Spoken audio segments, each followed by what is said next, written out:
Vous êtes donc enseignante, donc vous avez une carrière auprès d'élèves, parfois radicalisés, manipulés, qui vous a donné autorité pour rédiger de nombreux articles. Et je vais citer entre autres celui du 27 novembre 2020 dans Marianne, où vous dites « Seul le respect strict de la laïcité qui permet à l'école de… » Qu'est-ce que j'écris Et voilà, permet à l'école d'éviter toute pression communautaire. Donc, en fait, c'est sur ce thème que vous allez, de l'enseignement de la laïcité, que nous allons vous écouter. Voilà, ben, je vous donne la parole. Si Bernard est d'accord, oui, tu es d'accord? Alors, je donne les consignes. Vous savez que Delphine Girard, que je remercie, ainsi qu'Hélène, Audrey et Arthur, de cette organisation de ce rendez-vous des experts. On vous avait un peu oublié au mois de février parce qu'il y avait les vacances interzones, donc on met pas de rendez-vous pendant les vacances scolaires. Et j'allais dire, pour vous qui écoutez, les militants de la LICRA qui vont écouter Delphine Girard, vous pourrez poser vos questions en cliquant en bas de votre écran sur Q et R, et on va centraliser avec Hélène, comme d'habitude, les questions. Et Delphine, après, ça sera les questions de notre public. Merci Delphine. Delphine, en vous choisissant, ça nous paraissait intéressant de se dire que après ce grand doute qui a traversé l'éducation après l'exécution de Samuel Paty, un certain nombre d'enseignants ont dit oui, on n'est pas d'accord avec un certain nombre de choses, mais on n'est pas d'accord dans la critique, on n'est pas d'accord que ça continue comme ça et on ne peut pas rester sans rien faire. Et je crois qu'on s'est croisés à la fois sur Internet et dans toutes ces instances sur lesquelles, j'allais dire, les valeurs de la République, la laïcité, sont un combat qu'on peut mener individuellement et que l'on peut aussi mener collectivement, chacun là où on est. Et c'était ça qui nous intéressait dans votre invitation, c'était que vous parliez non pas d'une institution, mais vous parliez l'institution, parce que l'institution, c'est vous qui la faites. À vous. Bonjour, je vous remercie à mon tour beaucoup de cette invitation, dont le sujet, effectivement, m'interpelle autant comme enseignante que comme militante laïque. Car si sans doute pour beaucoup d'entre nous ici, et du reste, comme ce fut le cas pour une majorité de Français pendant de nombreuses décades, la laïcité fait partie des valeurs fondatrices évidentes et, pourrait-on dire, naturelles de notre école et de notre République, au même titre que liberté, égalité, fraternité. Malheureusement, il est indéniable aujourd'hui qu'elle est devenue largement un sujet d'incompréhension, voire de plus en plus un sujet de controverse, et parfois de controverses très violentes, comme on l'a pu voir effectivement tragiquement au moment de l'affaire Samuel Paty, pour toute une frange de nos concitoyens, et en particulier parmi les plus jeunes. Ce qui est bien l'aspect qui nous préoccupe tous le plus fortement pour l'avenir de nos valeurs et pour la cohésion de notre société.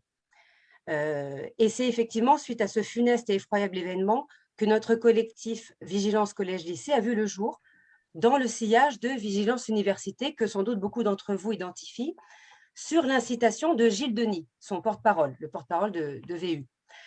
Ce qui s'est passé, c'est qu'après la décapitation de notre collègue, nous sommes un certain nombre d'enseignants du secondaire à avoir réagi en exprimant dans les médias notre sentiment de deuil profond, ainsi que notre colère, notre révolte et notre détermination à ne pas nous laisser museler ou intimider par quelques fanatiques désireux de nous détourner de notre mission par la terreur. Alors, ce fut mon cas dans une tribune que j'ai fait paraître dans Le Monde. Ce fut le cas aussi de Mathieu Mazet, qui est cofondateur avec moi de Vigilance Collège-Lycée, qui lui fit paraître une tribune dans Marianne.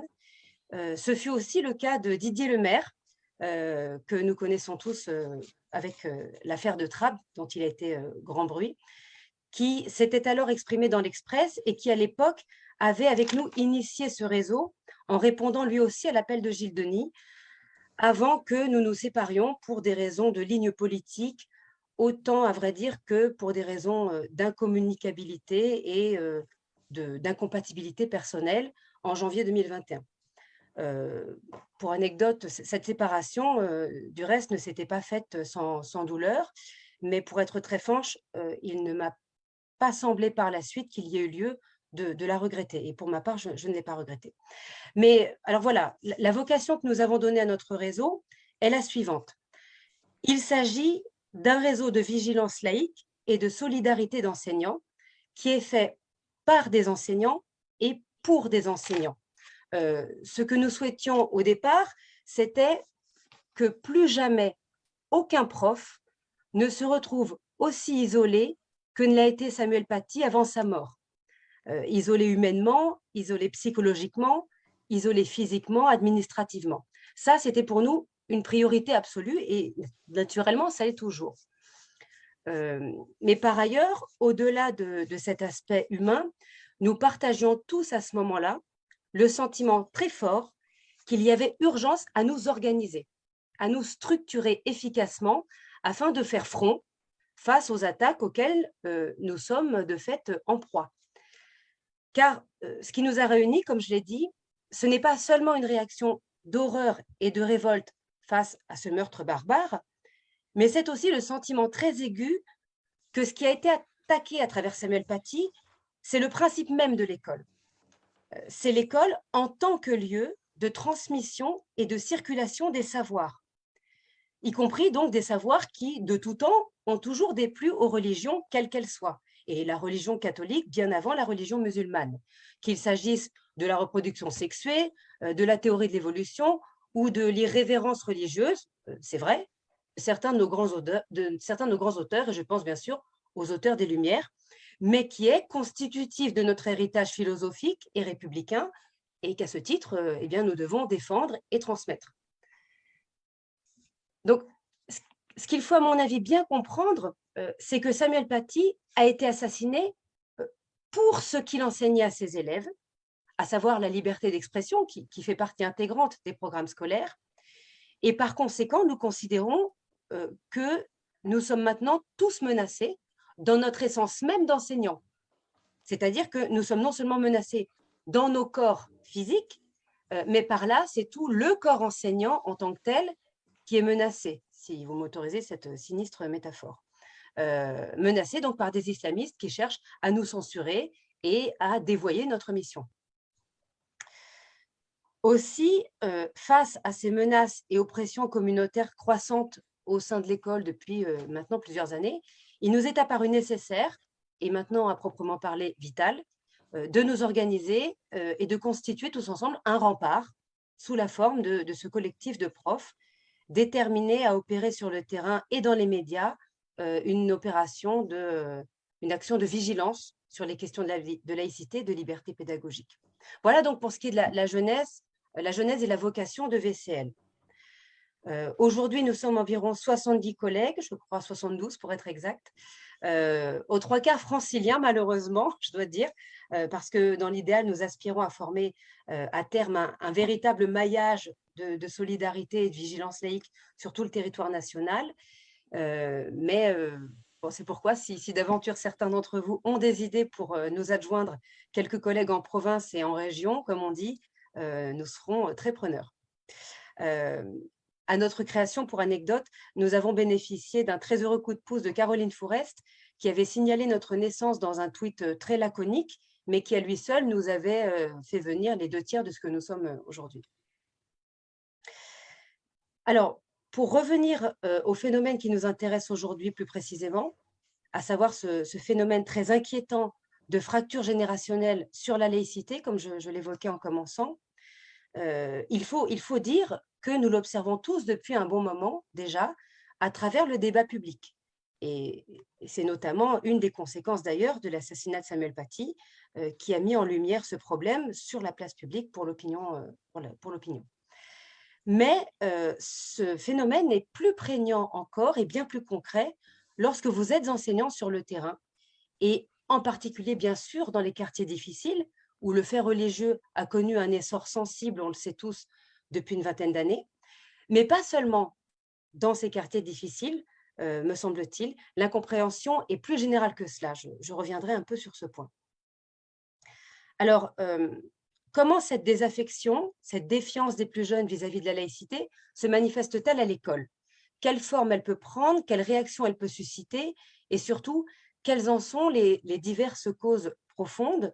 C'est ce à quoi je vais m'efforcer de répondre en vous livrant mon expérience et mon point de vue, et ce à quoi nous devons maintenant tous nous attacher à réfléchir pour essayer d'envisager des solutions pédagogiques opportunes et tenter de reconstruire un dialogue là où il a été rompu avec certains élèves.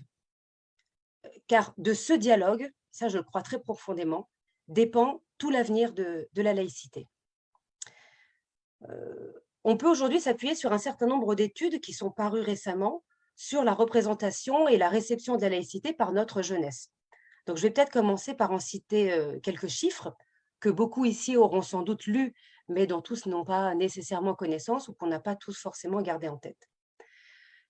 En janvier 2021, la Fondation Jean Jaurès a commandé à l'IFOP un sondage capital dont les chiffres font frémir, à la demande de Yanis Roder, que tout le monde connaît, professeur d'histoire-géographie, directeur de l'Observatoire de l'éducation à la Fondation Jean Jaurès, secrétaire adjoint du Conseil des sages de la laïcité, et nous aimons à nous en enorgueillir, membre du Conseil scientifique de vigilance collège-lycée. Alors, que nous signalent ces chiffres? Ils évaluent l'évolution de la propension de nos élèves du secondaire à faire montre de séparatisme, c'est-à-dire en somme de contestation communautaire sur toutes les questions liées à la religion depuis 2018. Qu'est-ce qu'on y apprend? On y apprend d'abord que 49%, c'est-à-dire près de la moitié des enseignants interrogés, affirment s'être déjà autocensurés dans leur enseignement pour des questions religieuses durant leur carrière, ce afin de ne pas provoquer de possibles incidents en classe, et que cela représente 13 points de plus qu'en 2018. C'est donc une évolution considérable. Par ailleurs, on apprend que 40% des professeurs disent avoir connu des incidents concernant les questions de restauration scolaire pour motifs religieux, soit une augmentation cette fois de 5 points depuis 2018.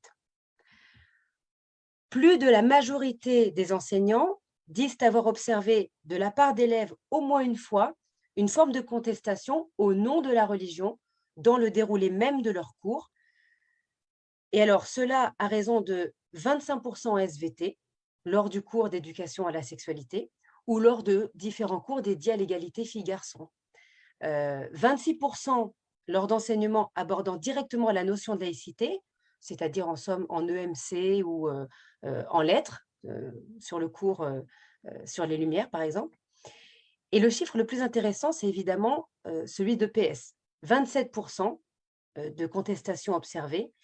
Et là, naturellement, on fait face à un vrai problème en EPS, parce qu'on sait combien il y a dans le sport de contestations très concrètes de la neutralité laïque à l'école, puisqu'on touche directement à la question du corps.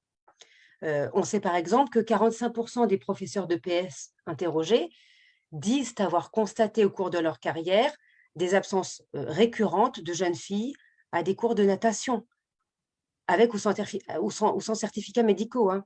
Et pourtant, nous sommes tous d'accord pour dire que quelle que soit sa religion ou sa culture d'origine, une jeune fille a quand même un intérêt supérieur à apprendre à nager. Alors, ces contestations des enseignements scolaires augmentent donc de 7 points de manière générale depuis 2018, passant maintenant le cap des 50% des professeurs concernés, 53 pour être exact, donc plus de la moitié. C'est donc un vrai phénomène. Mais je vais m'arrêter peut-être sur un chiffre plus alarmant et je dois dire plus désolant que tous ces précédents. C'est celui qui indique fâcheusement que seulement les 3/4 des professeurs interrogés, donc 75%, soutiennent le choix de Samuel Paty d'avoir construit un cours sur la liberté d'expression en s'appuyant sur des caricatures de presse, dont 9% pensent même qu'il a eu tort et 16% préfèrent ne pas se prononcer du tout. Ce chiffre, je dois dire, m'a laissée pantoise et songeuse. Parce que voilà exactement, à mon sens, où le bât blesse.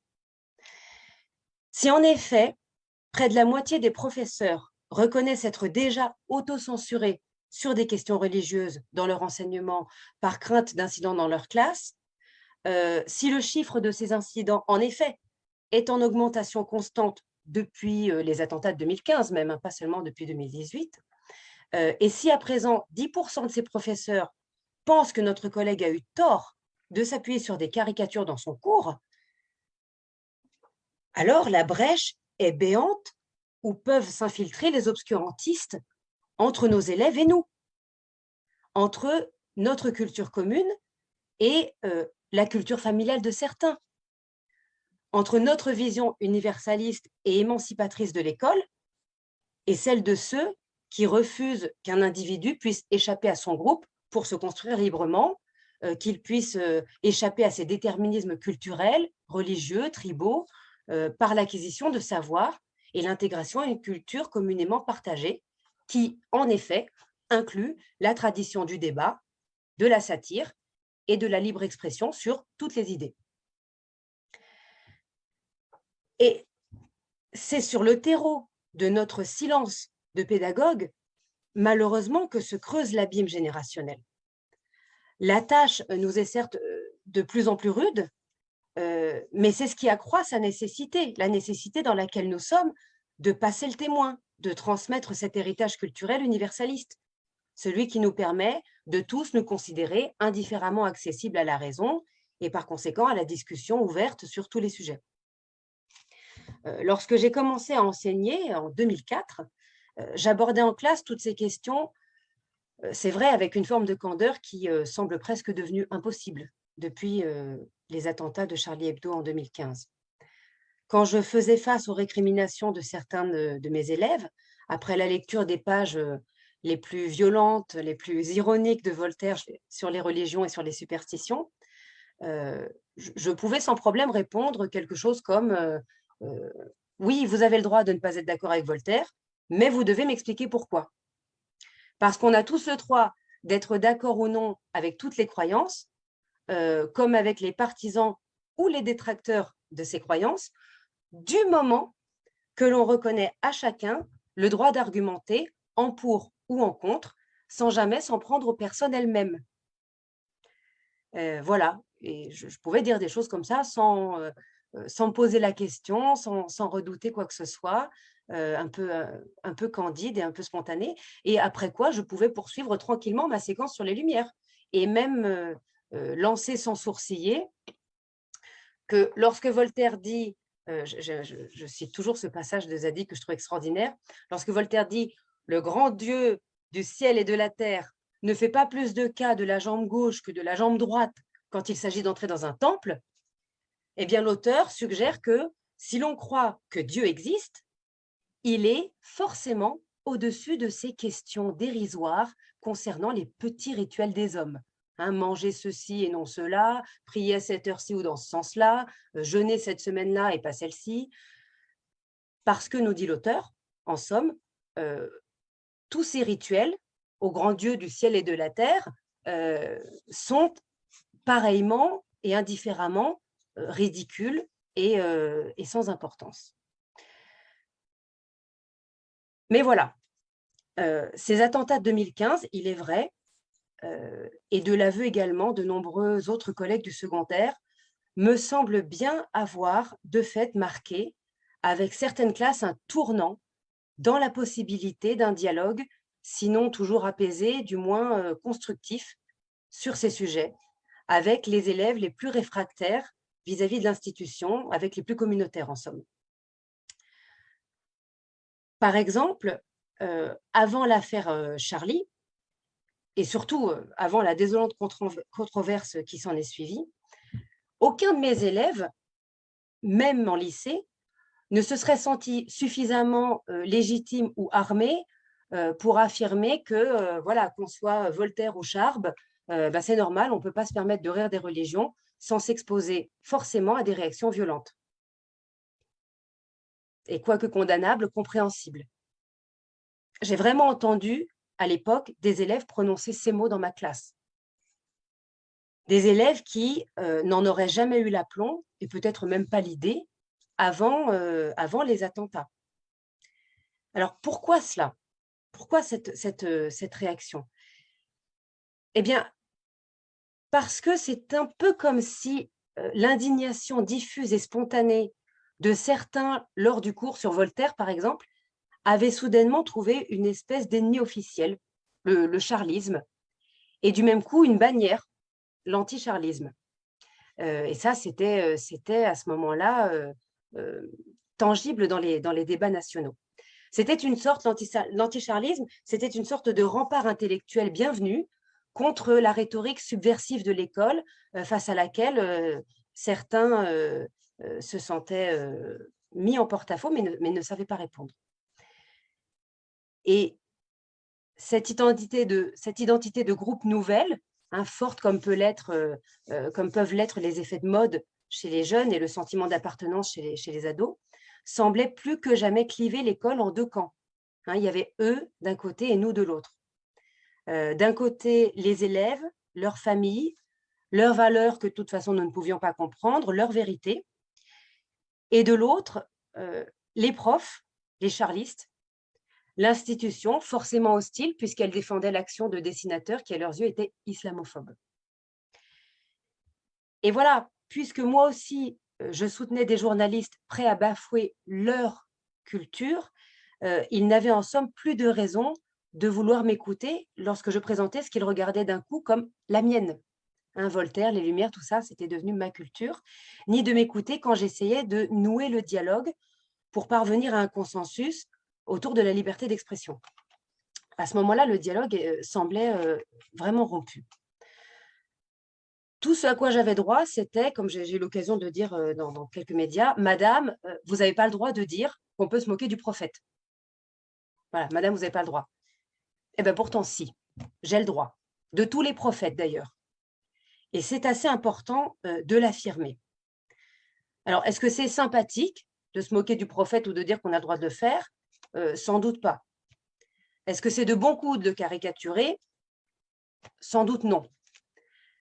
Mais enfin, en France, on a le droit d'être de mauvais goût. On a le droit même d'avoir un humour bête. On a le droit de ne pas vouloir toujours plaire à tout le monde, comme Charlie Hebdo. On peut trouver ça méchant, pour reprendre une terminologie récurrente d'élèves, mais enfin, ça ne contrevient ni à la loi sur la liberté d'expression, ni à celle sur l'incitation à la haine raciale. Et c'est très important d'énoncer ces lois à nos élèves et de les leur expliquer. C'est capital de le dire et de le redire à nos élèves. Une religion, fût-elle héritée de nos parents, relève néanmoins du choix des individus. Elle ne relève pas d'une identité intrinsèque. Une religion, c'est une affaire de choix, pas d'identité. Et ça, il faut leur dire. Il faut leur dire, sans avoir peur, qu'on peut en France naître musulman et finir bouddhiste. C'est possible. Qu'on peut être bouddhiste et finir renégat, athée. En France, c'est permis. On peut être musulman et devenir bouddhiste et inversement, parce que la religion, ça n'est pas une identité, ça n'est pas une couleur de peau, ça n'est pas une orientation sexuelle, c'est un choix. C'est un choix qu'on peut faire et défaire à loisir. Et cette limite essentielle entre l'inné et l'acquis, c'est une notion qui leur est parfaitement étrangère, ou en tout cas qui est largement confuse dans leur esprit. Pourquoi? Parce que nos élèves sont d'une génération qui, en plus de la renaissance du fait religieux en France, a vu l'essor d'une pensée identitariste très forte, tant à l'extrême gauche qu'à l'extrême droite. Et on sait tous combien les extrêmes séduisent toujours les jeunes gens. Ils n'ont tout simplement pas conscience qu'une offense vis-à-vis d'une religion est tout à fait différente de l'offense qui serait faite à l'encontre des personnes elles-mêmes pratiquant cette religion. Or, cette distinction, nous le savons tous, elle est essentielle et elle est au cœur du débat actuel.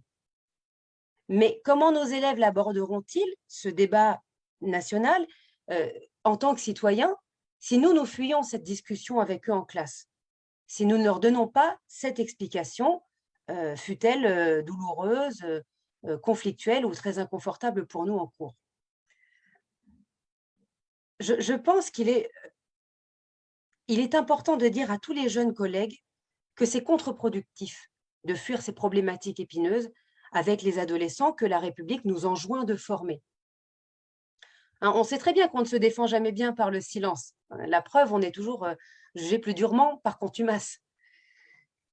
Et c'est sur le vide philosophique que laisse l'école que peut se fertiliser le terreau du communautarisme, du complotisme et parfois du fondamentalisme.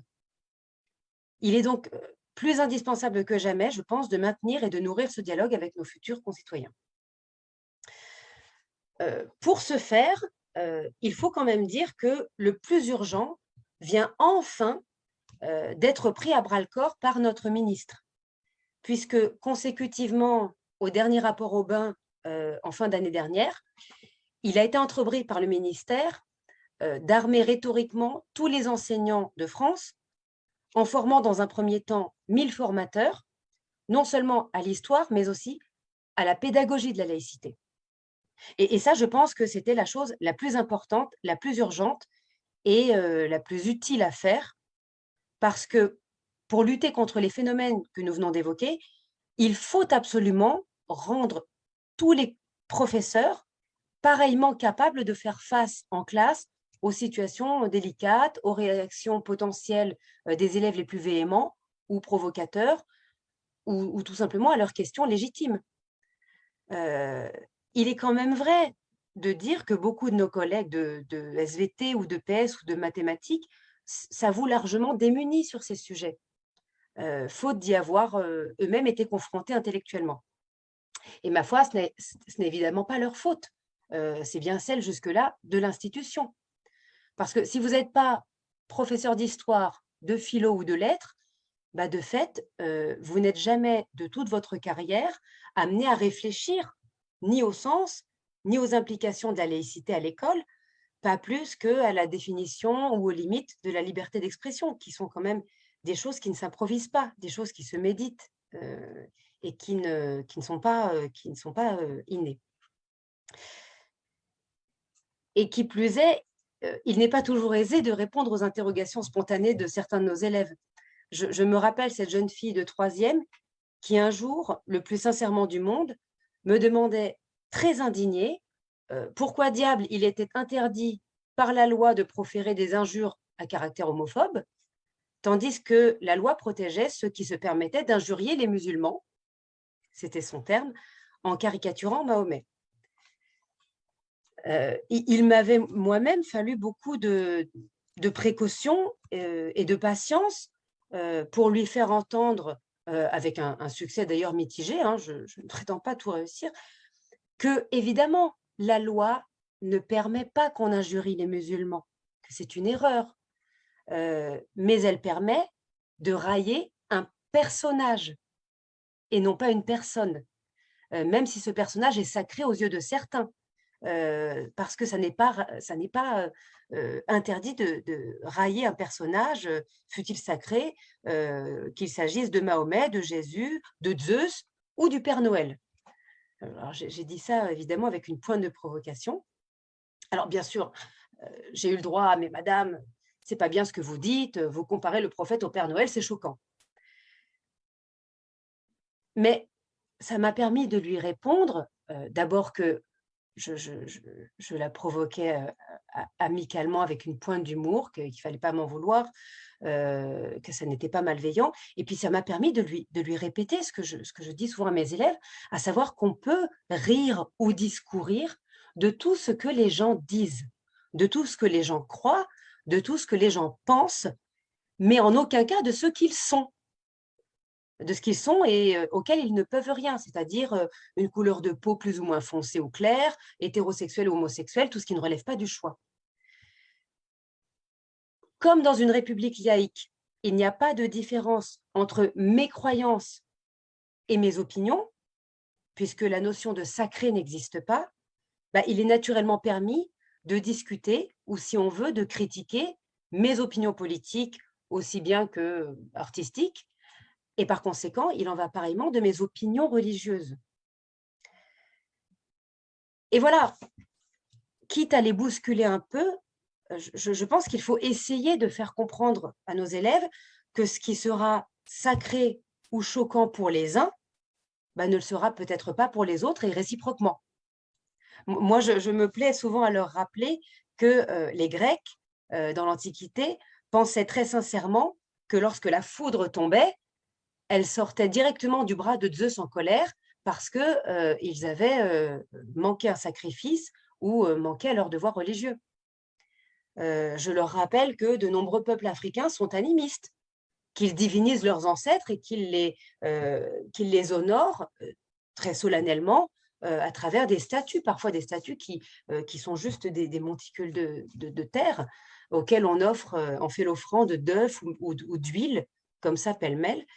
Je leur indique que ma grand-mère bouddhiste croyait très sincèrement à la réincarnation. Que dans son salon, il y avait toujours un petit autel de Bouddha devant lequel elle laissait pourrir des fruits. C'était absolument horrible, il y avait des mouches et des vers, mais elle expliquait que ce faisant, le phénomène de putréfaction prouvait que Bouddha acceptait l'offrande. Voilà, ça laissait ça pendant des semaines. Et ça les fait rire, bien sûr.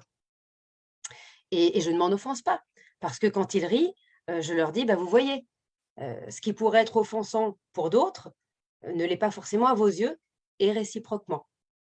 La loi ne peut pas se fonder sur le sentiment d'offense parce qu'il est subjectif.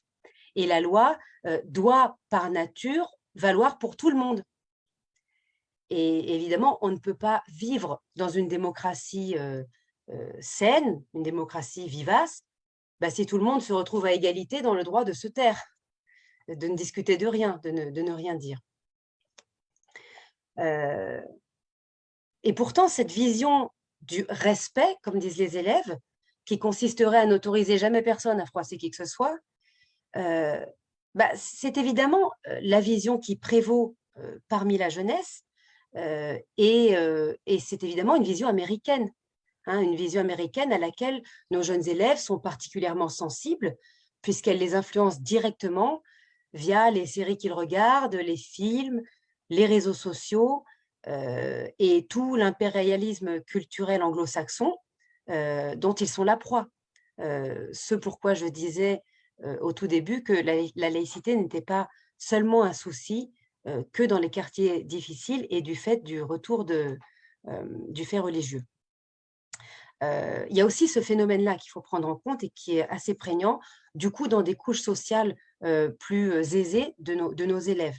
Mais si bien que voilà, la laïcité se trouve pris en tenaille entre deux conceptions de la société, l'une pour des raisons religieuses et l'autre pour des raisons d'influence anglo-saxonne, voient la laïcité comme un ennemi parce que ces deux franges d'élèves perçoivent la société française par un prisme communautariste et non individualiste. D'ailleurs, je suis toujours passablement, pour anecdote, mais je suis toujours passablement surprise par la propension d'une certaine gauche française à se montrer extraordinairement défiante vis-à-vis de l'impérialisme économique ou politique américain et concomitamment d'embrasser de plus en plus, sans en avoir conscience, les codes et les valeurs américaines, c'est-à-dire à se montrer finalement très imperméable à l'impérialisme culturel américain. Je pense à des gens comme Madame Sandrine Rousseau, par exemple. Et ça ne me semble pas non plus éloigné de notre mission, tant au regard de notre promotion de l'universalisme et de la laïcité à l'école, qu'au regard de notre mission de formation de citoyens éclairés et de libres penseurs. Ça ne me semble pas donc éloigné de notre mission pour ces raisons de dire à nos élèves, attention, la vision communautariste anglo-saxonne de la société que vous avez, c'est un greffon culturel qui vous est imposée comme une évidence par les séries ou les réseaux sociaux, mais ça n'est pas forcément la seule façon de considérer notre société. Et en tout cas, de fait, ça n'est pas historiquement et politiquement la vision française de voir la société qui, elle, considère les individus et non les communautés, avec cette belle idée républicaine que la liberté individuelle et les lois communes à tous les individus eh bien, sont plus importantes que les dits droits ou valeurs des communautés. Après, bien sûr, il nous reste, une fois qu'on a dit ça, il nous reste la charge de leur faire embrasser cette idée comme étant plus agréable, plus sympathique et, permettez-moi l'expression, plus sexy que la vision communautaire qu'ils ont. Ce qui évidemment n'est pas acquis et n'est pas facile puisque nous autres vieux laïcs sommes un peu à rebours de l'ère du temps. On le sait bien, il ne faut pas se mentir. Mais c'est pourtant ce qui, à mon avis, constitue vraiment tout l'enjeu du défi qui nous attend en tant que laïcs et en tant qu'enseignants. Faire en sorte que nos jeunes rêvent de devenir, plutôt que les héros de leur série, les grands self-made men et les grands self-made women à qui la République a permis de devenir, à partir de rien, à partir d'une enfance pauvre et démunie, une Joséphine Baker, ou un Romain Gary, ou un Albert Camus. Pour ça, il faut s'efforcer de continuer à transmettre notre héritage universaliste à travers notre culture commune. Et pour ça, il faut redonner évidemment ces lettres d'or à l'histoire culturelle, à l'histoire de la laïcité, à l'histoire littéraire. Et puis après, charge à nous de devenir, ou plutôt de réussir à rester, à incarner les monsieur et madame Germain de nos élèves. Ce qui évidemment est une tâche rude, mais qui est une grande et belle mission. Allô? Je vous entends, Delphine? Ah pardon, excusez-moi, je ne voyais plus personne. Si, voilà, on est là, on est là. On vous voit. Voilà. Bon. Vous avez fini? Voilà ce que je souhaitais vous dire ce soir. Alors moi, d'abord, j'allais dire, j'ai bu vos paroles et puis, j'allais dire, le côté, la conclusion, monsieur ou madame Germain, me paraît, c'est à la fois plein de sens, mais aussi plein d'espoir. Je pense que maintenant, on invite les gens à vous poser des questions. Moi, j'aimerais peut-être commencer par… pour le moment, nous avons une seule question. J'espère que les gens vont réagir. C'est une question de notre ami Jean Alvarez. Alors, Jean Alvarez, vous le connaissez, les gens de la LICRA, il nous a animé tout un travail très intéressant sur ce lien entre la lutte contre sur le lien et sur des approches pédagogiques autour de l'utilisation de ce qu'on appelait encore il y a quelques années les nouvelles technologies et un travail sur la discrimination. Alors Jean nous pose la question. Je voulais savoir quels étaient les âges ou les classes concernées par les manifestations de propension du séparatisme dans le second degré, quand vous faites allusion, Delphine, à l'enquête de la Fondation Jean Jaurès, est-ce qu'il y a des précisions d'âge sur lesquelles c'est plus sensible, c'est plus criant? Alors, pour être honnête, pas que je me rappelle, parce que l'étude s'attardait sur les témoignages des enseignants. C'était vraiment un sondage en direction des enseignants. Donc, je ne crois pas, je n'ai pas lu pour ma part de chiffres qui précisaient cela. En revanche, ce que je crois pouvoir dire de mon expérience et de celle de tous les collègues qui m'entourent, c'est évidemment sensible à partir de la 4e. et surtout au lycée. Dès que les élèves commencent à acquérir une conscience politique, à être sensibles au débat extérieur, au débat national, ça commence un peu en quatrième, pas mal en troisième, et puis après, c'est surtout un problème, enfin, ça peut surtout être un problème en lycée, et particulièrement en lycée pro. Moi, je suis proche d'un syndicat d'enseignants dans le professionnel, et voilà, le sujet peut être très sensible lorsque vous avez de jeunes adultes, notamment en lycée professionnel. Alors, moi j'aurais une question peut-être un peu personnelle hein, en tant qu'ancien principal de collège et puis militant aussi au niveau de la laïcité. Alors moi, j'aimerais répondre à Jean que on s'est quand même aperçu dans les premières remontées quand le ministre Blanquer a lancé cette espèce de ligne ouverte qui permettait de signaler les incidents à la laïcité pour éviter l'omerta post-Charlie, hein, parce que ça a été ça quand même. Hein. Euh, quand on discute avec les gens du ministère, c'est qu'ils ont quand même été, très très étonnés au départ de beaucoup d'interpellations d'enseignants du primaire. Et nous, en tant que LICRA, on est à une certaine époque, la LICRA, nos militants n'intervenaient qu'en collège, lycée. Peu en lycée professionnel, parce que c'est pas simple.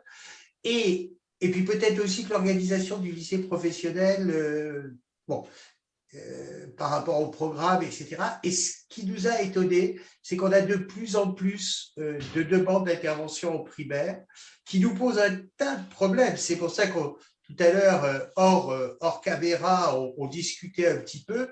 C'est vrai qu'on a du mal, on est structuré pour répondre en collège-lycée et on a du mal en primaire. Donc voilà, vous savez, suite à ce que j'ai pu observer sur Marseille et l'écho qu'il y a pu en avoir dans les médias, des mères d'élèves nous disent nos instituts ne peuvent plus organiser de sorties scolaires parce que les garçons ne veulent pas donner des balles aux filles, et là, elle parle d'école maternelle. Je crois que là, on a un vrai problème éducatif. Alors moi, j'en ai envie de vous poser une question, un peu tout à l'heure, je dirais aujourd'hui, le problème du séparatisme a fait l'objet d'une loi. Et est-ce qu'aujourd'hui, cette loi est suffisante en matière éducative, ou vous pensez qu'on est armé de 1905-2004 et que ça nous suffit? Alors, c'est une question qui est très politique, donc ma réponse va être personnelle, c'est-à-dire elle va n'engager que moi, parce que nous sommes pour le coup un collectif apolitique, mais je pense que cette loi est un premier pas symboliquement très important, parce qu'elle témoigne d'une prise de conscience de l'exécutif du problème. Et rien que ça me paraît essentiel. Je pense qu'il y a eu un vrai revirement de nos dirigeants, de notre gouvernement et de notre président de la République sur ce sujet. On sait qu'il n'est pas particulièrement laïque dans sa formation, dans sa structure de pensée initiale, mais il y a eu, je crois, de sa part et de la part de tout le gouvernement, une vraie prise de conscience sur le problème du séparatisme, de la laïcité, de la contestation de l'universalisme et de l'assaut qui était fait sur notre modèle républicain à la faveur justement de l'assassinat de Samuel Paty. Donc, c'était déjà, à mon avis, un premier signe à envoyer qui était très important et que, pour ma part, j'ai reçu avec, je dirais pas enthousiasme, avec soulagement. En revanche, est-ce que dans l'éducation, ce serait suffisant? Évidemment pas. Dans l'éducation, ce dont on a besoin avant tout, c'est d'avoir une relève de collègues qui soient formés. Le problème de la fracture générationnelle que j'évoquais, elle est sensible entre nous et nos élèves, mais elle est également sensible dans la salle de classe entre les jeunes collègues et les moins jeunes. Moi qui, comme disait Brassens, se balance entre deux âges, j'ai 40 ans, je vois bien que on n'a pas la même structure de pensée s'agissant de toutes les thématiques laïques et des problèmes que ça peut poser entre les plus de 40 ans et les moins de 30. Il y a une vraie fracture générationnelle qui traverse toute la société et je pense que le plus important et le plus urgent, c'était de former à cette problématique les enseignants et particulièrement les jeunes collègues. Donc la loi sur le séparatisme, politiquement, c'est un signe fort, mais le plus important, c'est la formation des 1000 formateurs qui est mise en œuvre avec l'espoir que d'ici 3 ans, je crois que c'est l'objectif, tous les enseignants soient passés par une telle formation avant d'entrer en classe. Alors, une question d'Alexis Caro, que je ne connais pas personnellement. Avez-vous connaissance des sujets développés dans le cadre de la formation à la laïcité de ces 1000 formateurs et les 1000 formateurs, enfin, est-ce que, j'allais dire, l'équipe du ministère autour de Jean-Pierre Aubin est arrivée à trouver ces 1000 formateurs? Parce que ça a été une question qu'on a eue à un moment de se dire, est-ce qu'on les aura, ces 1000 formateurs? Est-ce que Alors, vous êtes... à ma connaissance, oui, puisque les sessions de formation ont déjà commencé, elles sont même bien pleines, puisque un certain nombre de membres de Vigilance Collège Lycée y participent et qu'il a fallu les intégrer. Ça n'a pas été simple en cours de route. Donc, à ma connaissance, les sessions sont pleines, elles ont commencé, on en est déjà à la 3e. Les thématiques sont extrêmement diverses. Elles se déclinent à la fois sous forme de conférences par l'intervention de spécialistes, entre autres Catherine Kinsler, Alain Sexig, Yanis Roder et Isabelle de Meckenem aussi, je crois. Enfin, un certain nombre de gens qui interviennent de manière sous forme d'une conférence, si vous voulez, et puis elle se décline aussi sous forme de table ronde et de mise en pratique, de mise en situation. Donc, c'est normalement une formation qui est assez complète sur toutes les thématiques qui ont trait à la laïcité à l'école, c'est-à-dire la définition de la laïcité, la définition des limites de la liberté d'expression, les remédiations à trouver en cas de tel ou tel problème, et puis surtout l'analyse, comme je l'ai là un tout peu ébauché, mais l'analyse des causes de tous ces phénomènes dont la compréhension est essentielle évidemment pour pouvoir y répondre. Donc je crois que c'est une formation qui est vraiment complète. Alors, il y a une question là qui est passée sur le mode conversé de Farid Amoudi qui vous demande si vous faites intervenir, mais je ne sais pas ce qui va mettre sur ce terme de spécialiste de la lutte contre la discrimination dans votre classe. Est-ce que vous faites intervenir des personnes voilà. Eh ben, si vous me permettez de le dévoiler, chère Hélène, j'ai Hélène Bougnol qui va bientôt me faire l'amitié et l'honneur de venir en effet dans ma classe. Donc, l'ALICRA est un partenaire de Vigilance Collège-Lycée. Et voilà, pour l'instant, enfin, c'est cette année en tout cas, c'est la seule intervention que j'ai faite. Mais oui, on essaie de faire venir l'ALICRA. Ça me semble important dans les établissements de nos membres. Vous avez un bonjour de Josiane Gabri qui vous envoie un salut très amical. Bonjour. Voilà. Alors, l'intervention d'Hélène, j'allais dire, dans l'espèce j'allais dire, de brigade de hussards et de hussardes de la République que sont nos militants de la LICRA, il y a une grande dame, elle va rougir, qui est Annette Bloch. Alors, Annette Bloch, elle s'occupe au sein de notre association de la formation. Il faut un peu vous expliquer qui on est et d'où vient la question, parce que elle s'occupe de la formation des militants. C'est sa responsabilité. Et elle participe bien sûr et on travaille en étroite collaboration avec elle et c'est assez intéressant de voir comment on articule. Elle forme au départ et puis nous après on essaye d'entretenir la flamme avec Hélène. Et alors Annette Bloch nous dit: que faire du conflit de loyauté dans lequel se trouvent des élèves dont les familles refusent radicalement toute liberté d'expression au sujet de la religion? Alors, je trouve la question très intéressante parce que honnêtement, elle est au centre de notre préoccupation et de tout ce qu'on dit. Lorsqu'un élève ou une élève est mise en porte-à-faux avec sa famille par l'éducation nationale, on a là un vrai sujet et un vrai enjeu pédagogique. Moi, pour tout vous dire, ça m'est arrivé de manière très concrète. Je me rappelle une année où j'avais une élève que j'aimais beaucoup et réciproquement, qui était la meilleure élève de ma classe de 4e, dont j'étais prof principale, euh, dont j'avais jamais fait attention qu'elle était toujours extrêmement couverte. Et je reconnais que ça ne m'avait pas frappée, puisqu'elle ne portait pas le voile à l'école. On était un établissement qui respectait parfaitement la loi de 2004, mais j'avais jamais fait attention, effectivement, qu'elle avait des manches longues, toujours en toute saison, et des pantalons longs. Une élève absolument charmante et très discrète. Et puis un jour, au terme d'une séquence sur le théâtre qui avait été très réussie, je les emmène au théâtre. Et je leur indique donc que nous allons avoir une sortie dans 3 semaines ou un mois et que ça va se passer comme ci et comme ça. Et là, cet élève vient de me voir à la fin du cours et me dit, Madame, il y a juste un problème. Alors, elle était évidemment très, très contente d'aller au théâtre. Elle avait adoré la séquence. Simplement, elle me dit, voilà, en dehors du collège, je porte le voile. Est-ce que je pourrais le porter pendant la sortie? Et je lui ai dit, malheureusement non, ma grande, parce que tant que tu es avec moi, tu es considérée comme étant au collège. Je représente le toit du collège, je véhicule avec moi l'institution et les règles de l'établissement scolaire, et donc tu ne pourras pas le porter. Mais, et je lui ai tout de suite dit, tu peux tout à fait considérer que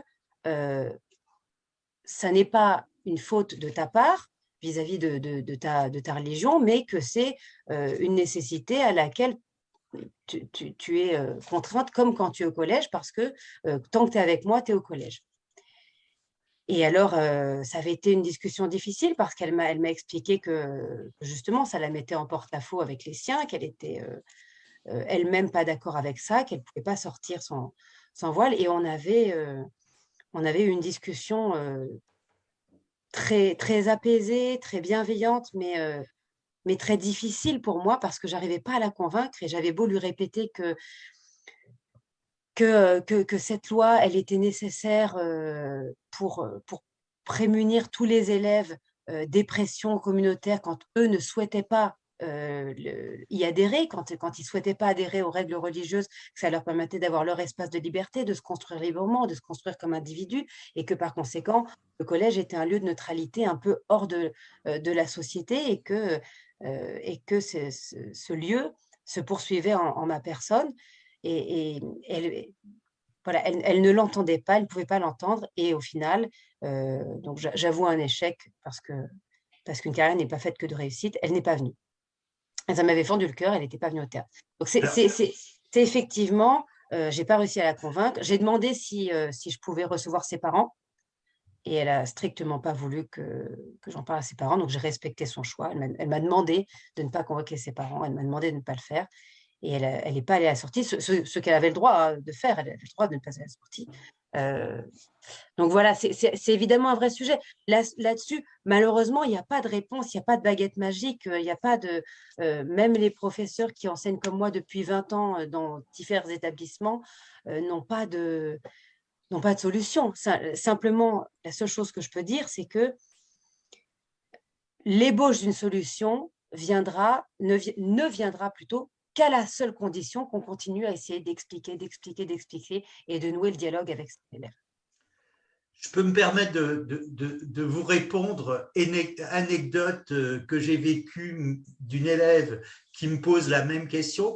Alors, c'est intéressant parce qu'elles ont un point commun, elles portent le voile à l'extérieur, elles sont brillantes et qui me dit, je viens vous voir et c'est l'époque où on faisait la découverte professionnelle 3 heures. Je viens vous voir et c'était vraiment au début, hein, quand on emmenait les élèves visiter des entreprises. C'est à Marseille, en centre-ville, et l'élève me dit, je sais ce que vous allez me répondre, est-ce que je dois garder ou enlever le voile quand je vais faire la visite? Alors moi, l'idée, c'était de dire, cette élève brillante, elle ne va pas se faire les sorties scolaires pour visiter les entreprises, et ça lui permettrait d'avoir la mention au brevet parce qu'elle ne faisait pas de latin, etc. Et je suis paniqué. Je suis chef d'établissement, je suis paniqué par ça. Et je lui dis, est-ce que je vais appeler tes parents pour leur expliquer ce que vous disiez, qu'elle était sous la responsabilité du collège. Alors elle me dit, surtout n'appelez pas mes parents, mais pas pour la même raison que vous, parce que mes parents, ma mère et ma grand-mère, ne veulent pas que je porte le voile, mais je l'ai fait parce qu'ils ne peuvent pas dire, d'abord pour les embêter, et ils ne peuvent pas dire que je suis une mauvaise musulmane. C'est pour ça que, et là je crois que la loi de 2004 nous permet de créer un cadre, mais la discussion de savoir pourquoi une ado porte le voile, alors si toutes les ados portaient le voile par défi à l'autorité parentale, on pourrait s'en réjouir. Là, on était dans un cas limite. Mais c'est pour ça qu'il faut, et là je m'adresse un peu aux militants de la LICRA, il faut bien se garder d'avoir des préjugés. Alors on continue les questions. Eh ben, votre amie Josiane, que se passe-t-il dans les classes qui accueillent les élèves venant de l'étranger? Ce thème de la laïcité peut-il être au moins abordé? Est-il compris? Abordé, compris. Alors, les élèves qui viennent de l'étranger, alors déjà selon leur degré de capacité linguistique et leur âge, ils sont soit en classe spécialisée, en ULIS pour les petits ou en CLA pour les grands. Je ne sais plus si ça s'appelle CLA d'ailleurs, mais en tout cas, moi, je n'en ai pas eu depuis un certain temps. J'en ai eu à une époque reculée. Et je sais que la difficulté, elle est pragmatiquement, elle est d'abord linguistique, et que naturellement, il peut y avoir un problème de conflit de valeurs ou d'incompréhension culturelle. Mais la barrière de la langue, souvent, elle est telle au départ que, pour être franche, c'est pas la, la première chose qui survient. C'est pas la première difficulté, c'est pas le premier écueil auquel vous êtes en but avec des élèves qui arrivent de l'étranger, contrairement à ce que peut véhiculer une certaine partie de la droite, hein, par exemple, qui de manière très politique va tout de suite mettre ça en avant. En réalité, sur le terrain, je crois pas, enfin en tout cas, je n'ai pas eu cette expérience à titre personnel, peut-être pas illustratif de tout le corps enseignant, mais l'expérience que j'ai eue des élèves qui viennent de l'étranger, c'est qu'on n'était pas tout de suite dans un conflit de valeurs, mais d'abord dans une aporie linguistique et sociale, pour ces élèves qui ont du mal à trouver leur place. Et je n'ai encore jamais eu d'élèves qui arrivent en brandissant leur propre conception du féminisme ou de la religion, alors qu'ils parlaient à peine le français, quoi. Moi, je peux me permettre d'apporter un petit élément. Moi, j'ai eu des classes à l'époque FLE. Hein, une des soucis, c'était aussi quand même souvent des élèves qui arrivaient de pays où la démocratie n'était pas le système en place. Et les profs essayaient de leur faire comprendre, profitant du moment des élections, profitant d'une visite de la ville, profitant de qu'est-ce que c'est que le conseil général, des choses comme ça. Et ils étaient quand même très... Moi, ce que je veux dire, c'est pas si vieux que ça, hein, c'est il y a 9 ans, c'est qu'ils étaient quand même très en découverte. Ils étaient très en découverte d'un monde qui était un monde différent du leur, sauf quand on avait une emprise et en particulier la difficulté de scolarisation de filles, où on scolarisait les garçons, mais les filles, dans notre pays, on ne scolarise pas les filles. Et donc, alors on expliquait les assistantes sociales et tout ce qu'on pouvait faire. Et je crois que c'est, j'allais dire quand même, pour beaucoup d'élèves, c'est un espoir. Hein. Et pour beaucoup de familles de primo-arrivants, la scolarisation, par contre, sont souvent des parents qui n'ont pas été scolarisés. Donc, ça n'a pas la même valeur. Allez, je m'arrête. Mais Moi, Alors, on va oui, pardon, Delphine, allez-y. Non, pardon. Je vais être très, très franche. La seule fois où j'étais en but à ce type de problème, c'était avec des gens du voyage dont nous avions une certaine communauté représentative dans un des collèges où j'enseignais, à Vitry-sur-Seine, et où là, effectivement, j'ai eu affaire à une barrière culturelle importante, mais pas sur les thèmes de la laïcité, sur les codes sociaux que l'on devait adopter au collège et qui n'étaient pas du tout intégrés par un certain nombre d'élèves.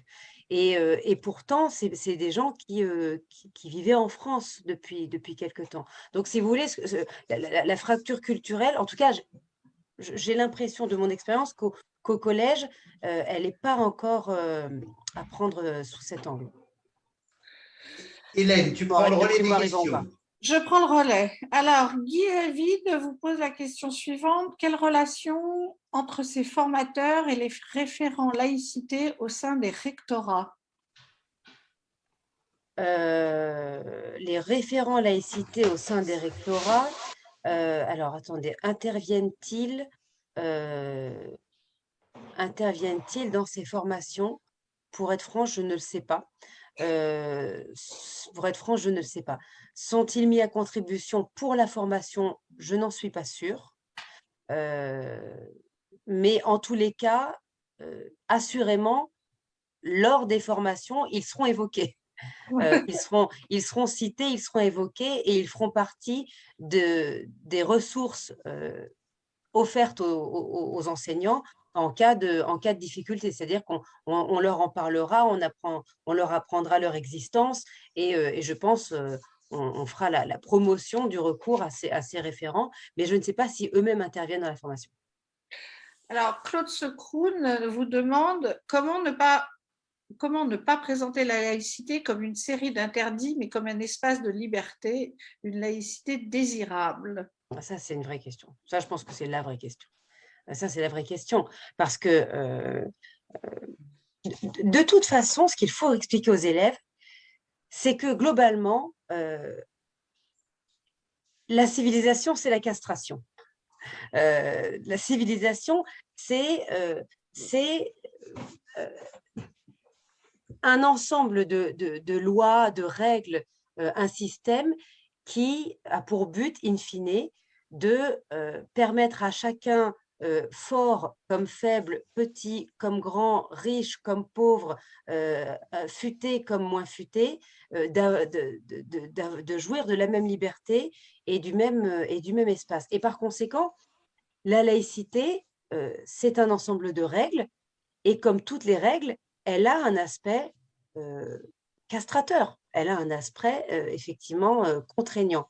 Mais comme toutes les règles, cette contrainte, elle est faite pour développer une liberté qui est justement la liberté individuelle prise sur la liberté de groupe. C'est-à-dire qu'en fait, il faut expliquer aux élèves que le collège est une forme de temple. On nous a beaucoup, nous autres laïcs, reproché cette image en nous disant voilà, vous laïcs, vous êtes comme tout le monde, finalement, vous avez votre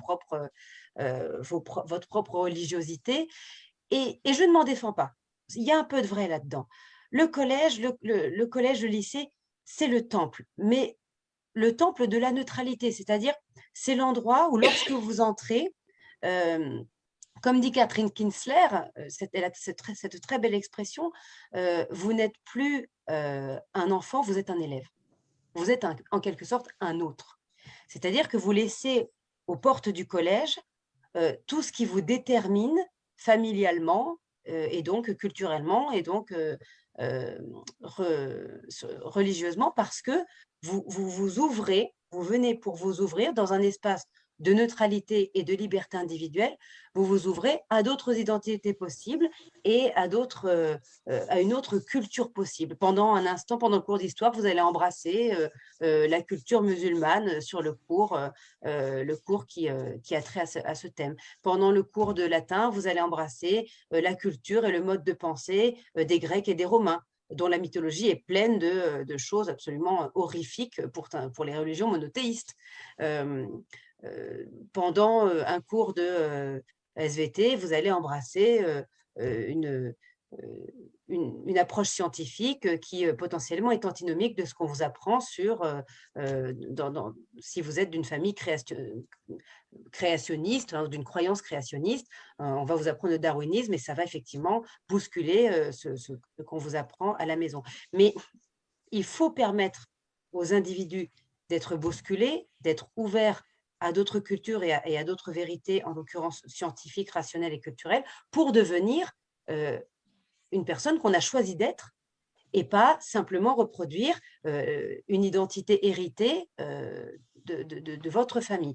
Et cette liberté, la liberté individuelle de s'autodéterminer, de choisir son identité, de se construire indépendamment de ces déterminismes familiaux, eh bien, elle ne peut être protégée, cette liberté, que dans un espace de neutralité laïque. Donc, en fait, ce qu'il faut dire aux élèves, c'est ça, c'est que oui, c'est une règle. Comme toutes les lois, comme toutes les règles, elle a quelque chose de castrateur, mais c'est une nécessité pour protéger les individus du groupe et pour permettre à la liberté individuelle de chacun de se construire, de s'exprimer indépendamment des pressions communautaires. Alors, Marilène Monteduna, qui donc est inscrite sous le nom de Claude Secroun, je crois que Claude a diffusé le lien à 2 ou 3 personnes. D'abord, vous remercie Delphine pour la clarté de votre propos et vous dit « Je ne suis sans doute pas la seule à déplorer le positionnement syndical sur la laïcité, en tous les cas celui du SNES et du SNESUP. Avez-vous déjà discuté au sein du collectif Vigilance Collège-Lycée de l'hypothèse de la constitution d'un syndicat autour de vos positions laïques ?» Bon, je sais que vous faites partie d'un syndicat, je l'ai précisé dans votre présentation. Oui. Voilà, donc ouais. Alors, la question de la transformation en syndicat est une question que nous ne nous sommes pas posée au sein de Vigilance Collège-Lycée. Pourquoi? Parce qu'elle s'était déjà posée de manière assez aiguë au sein de Vigilance Université. J'en avais beaucoup discuté avec Gilles Denis lors de notre création, qui m'avait expliqué la genèse de leur propre collectif, qui est très intéressante d'ailleurs, mais il m'avait indiqué qu'il n'avait, au terme d'une discussion nourrie, et je crois un peu polémique, ils avaient choisi de ne pas se transformer en syndicat parce qu'un collectif vous laisse beaucoup plus de liberté qu'un syndicat. Et puis surtout, enfin, voilà, sur le plan administratif, sur le plan des statuts, voilà, vous avez beaucoup moins de contraintes, vous êtes plus libre d'action et sans doute de parole. Et puis surtout, notre but, nous, c'était pas d'être un énième syndicat. Nous, ce qu'on veut justement, c'est être un organe, comment dirais-je, qui n'a rien de vertical, qui est complètement horizontal. Dans notre collectif, tout le monde peut discuter avec tout le monde peut lancer une initiative. Moi, je passe mon temps à essayer de solliciter les initiatives des autres, de ne pas être à l'origine de toutes les initiatives. Et voilà, l'année dernière, par exemple, aux élections régionales, on a un de nos collègues, Alexandre Mont, qui a initié un questionnaire à l'endroit de tous les candidats. C'est une initiative qui a été assez intéressante. On a un autre collègue qui a lancé une chaîne YouTube, Faisal Delil, donc c'est une initiative d'un autre collègue. Et en fait, si vous voulez, on a cette espèce de fluidité et de liberté qui fait qu'il n'y a pas de verticalité, il n'y a pas de structure donnée. Et nous, on ne veut pas être un énième syndicat structuré, vertical, qui a des statuts, qui a une organisation contraignante. On est un regroupement d'enseignants laïcs qui opère par des enseignants, pour des enseignants, avec des enseignants. On n'est pas une structure syndicale, tout simplement. Il y a Alexis Caro vous demande si vous avez des représentants à Lyon. Alors, c'est une bonne question. Ça n'est plus moi qui tiens la liste parce qu'on s'est réparti un petit peu le travail. Malheureusement, mon collègue Mathieu Mazet n'est pas là ce soir. N'hésitez pas à m'envoyer un mail, si vous voulez bien, Hélène, donnez mon mail personnel et je vous répondrai sous quelques jours. Je crois bien qu'on a quelqu'un à Lyon, mais pour être franche, ça doit être une personne ou deux. Hein. On est quand même très francilien, malheureusement, encore pour l'instant. Alors Muriel Cantabroder vous remercie beaucoup pour votre interprétation du collège comme un temple. Et elle dit que… Ce n'est pas de moi. Voilà, donc vous l'avez cité et donc évidemment c'est une interprétation qui peut solutionner, dit-elle, beaucoup de problématiques.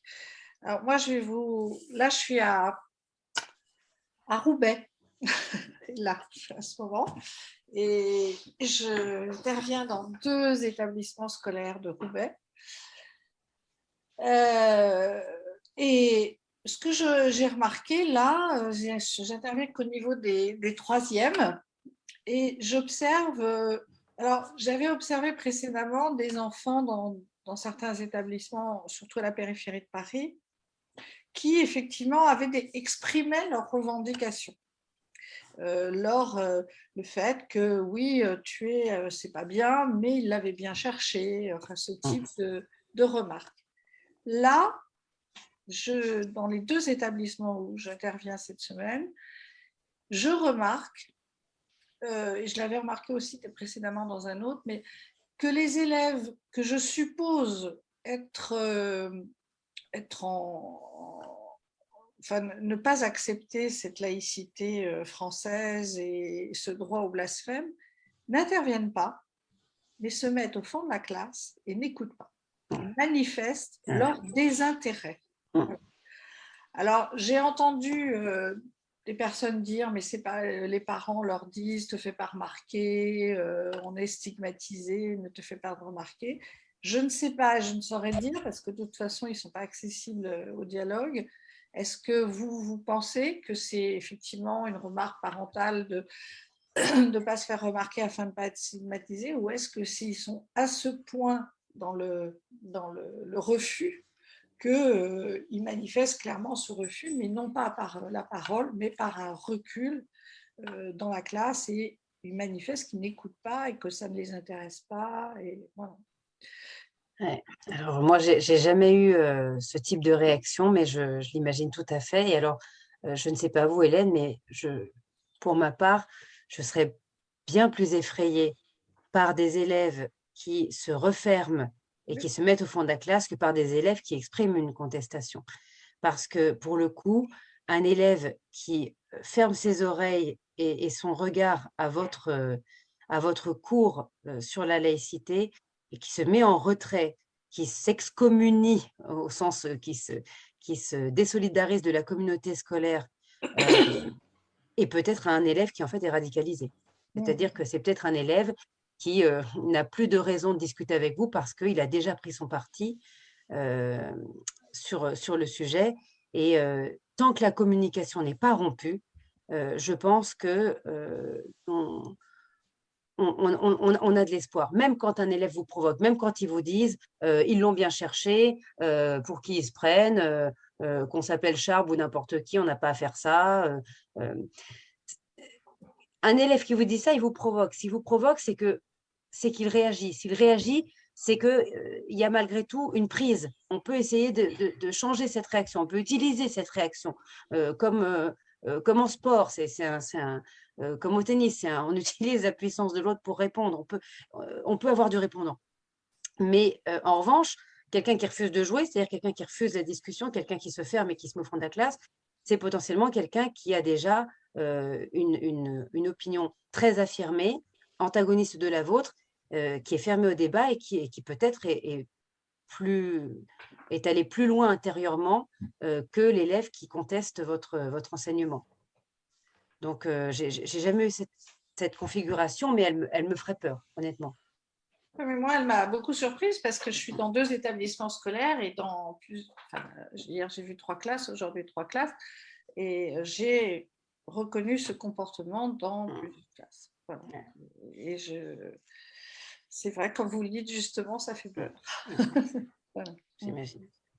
Bernard, tu veux… Alors, oui, je veux reprendre la parole parce que visiblement, notre ami Claude Checroun, qui a été le président de la commission éducation avant nous, Hélène et moi, a dû communiquer le lien. Oui, il a communiqué. Et alors, il y a quelqu'un à qui il faut rendre à César ce qui est à César, c'est qu'il y a un certain Iris Farkondet, alors j'ai stropie son nom, chargé de cours à Paris 3 et membre de Oui. Vigilance Université, qui nous dit non,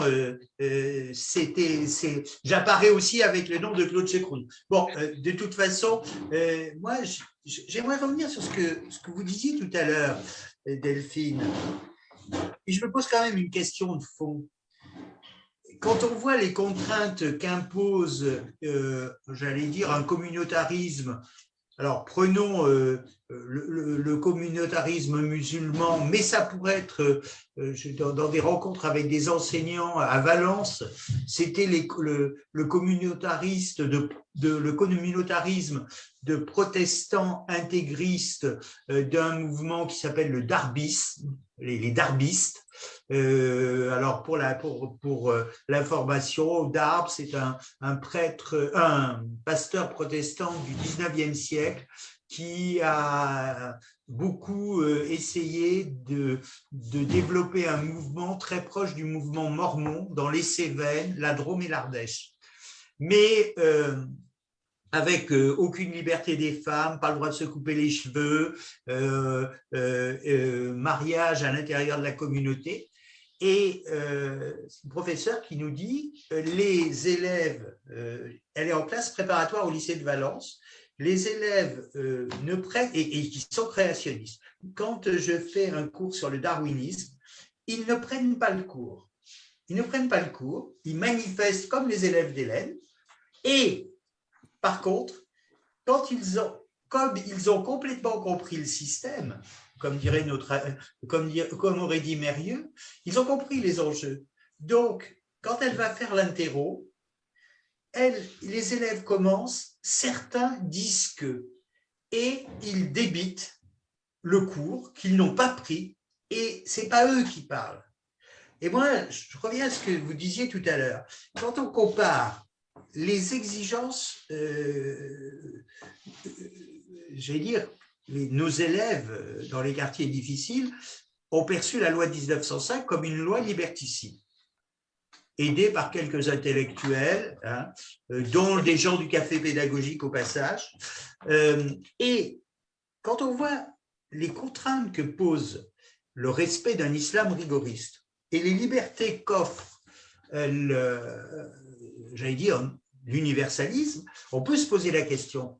Mais tout à l'heure, vous disiez, c'est des contraintes pour la liberté, quand vous l'expliquiez, mais je pense que pour certains, respecter les lois, alors je ne les défends pas, qu'on n'interprète pas mes propos, et c'est là où c'est compliqué avec les élèves, c'est que pour certains, c'est des contraintes pour exister. C'est-à-dire, je respecte la loi très contraignante, mais j'existe dans un contexte qui est le contexte des quartiers et cette revendication identitaire. Alors, moi, j'ai bien aimé tout ce que vous avez dit autour du communautarisme. C'est souvent la religion, c'est pas une fin en soi, c'est une façon d'exister.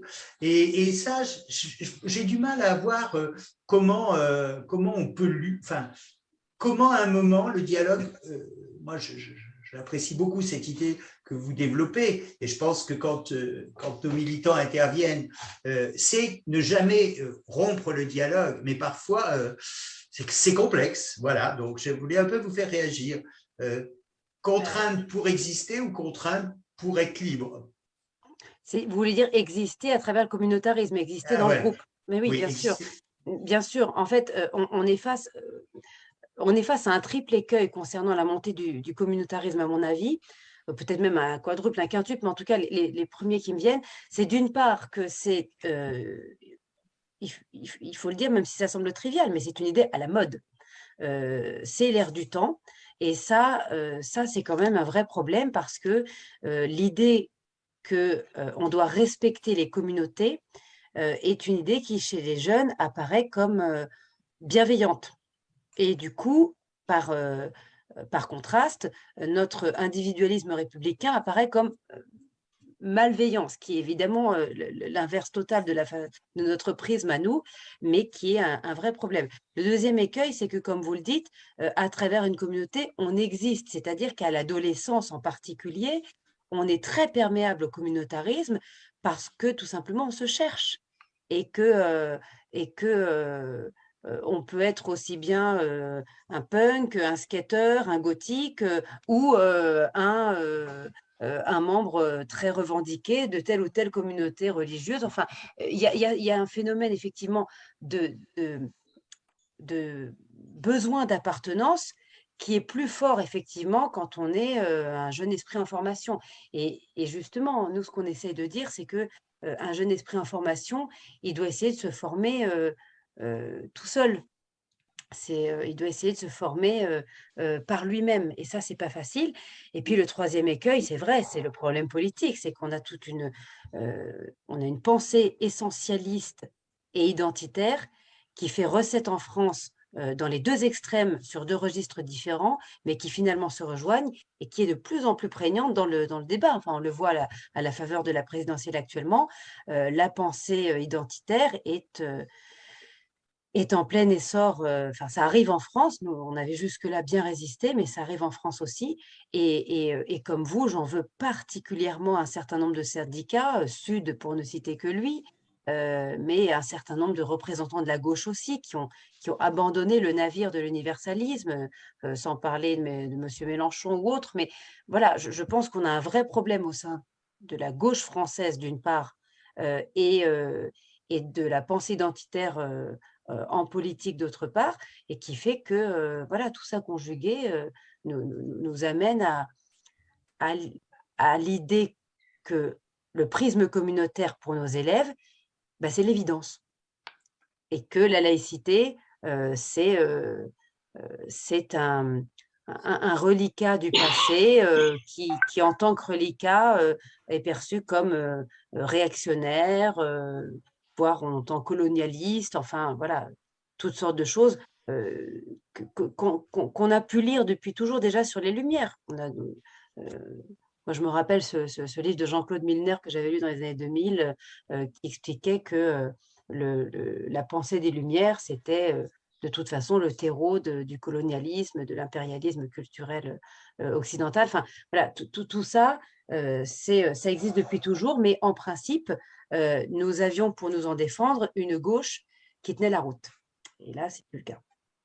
Enfin, en tout cas, ça l'est moins. On a quand même quelques espoirs sur le renouveau de la gauche universaliste, mais ils sont encore un peu en gestation.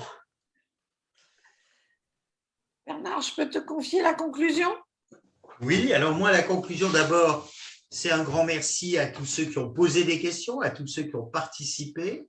Ma conclusion, c'est aussi de dire, vous avez cité, et j'allais dire quelque part, ça nous réconforte avec Hélène. Vous avez cité des gens qui ont planché comme vous à ce rendez-vous des experts. Il y a Nice Roder, par exemple, qui était là, ou dit hashtag, un certain nombre de gens qui quelque part, Jean-Pierre Aubin, bien sûr, Monsieur Slexig du ministère, je crois qu'à un moment donné… Jacqueline Costa-Lascaux. Jacqueline Costa-Lascaux, bien sûr.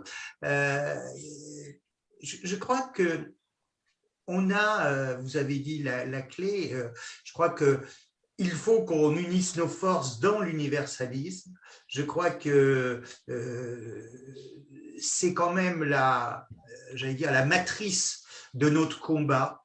Et je crois que nous qui nous défendons de lutter contre le racisme, l'antisémitisme, les discriminations, peut-être qu'il faut aussi qu'on pense à combattre pour. Et c'est pour la transmission des valeurs de la République, pour cet universalisme que nous avons en commun, mais c'est aussi ce combat pour développer l'esprit critique des élèves. Et je crois que, on n'en a pas parlé puisqu'on était sur ce thème de la laïcité, je pense que c'est des enjeux quand on discute avec certains de nos collègues enseignants, et je trouve que le fait que l'exécution de Samuel Paty, et je tiens beaucoup à ce terme-là, parce que pour moi c'est une exécution, un certain nombre d'enseignants aient fait, ce soit dit, on ne peut pas laisser continuer, il faut réagir. Et ce que je trouve quand même dans notre pays très intéressant, c'est que vous avez pu, à travers la presse, vous exprimer. Et je crois que, quelque part, cette liberté d'expression, et bon, il y a deux choses qui m'ont paru très intéressantes dans votre exposé. C'est à la fois ce lien avec la liberté d'expression, mais aussi quelque chose de très intelligent en disant la lutte contre l'impérialisme économique américain, mais par contre la bienveillance à travers les approches. Et c'est peut-être de tous les rendez-vous des experts qu'on a eu la première fois que vous montrez, que quelqu'un nous montre cette ambiguïté de nos relations avec les USA. Voilà, moi je vous dis un grand merci, et puis Hélène, merci à vous. Hélène, voilà. Moi, oui, bien sûr que je dis aussi un grand merci, c'est une évidence. C'est une évidence. Et puis, je suis ravie évidemment de cette coopération entre le collectif et nous, et j'espère qu'il va nous aider à réfléchir, à construire des choses. J'espère aussi, j'espère que vous aurez l'occasion d'intervenir dans plusieurs établissements de nos membres. Et puis moi, je vais envoyer deux petits messages à nos membres de la LICRA, et puis on s'arrêtera là.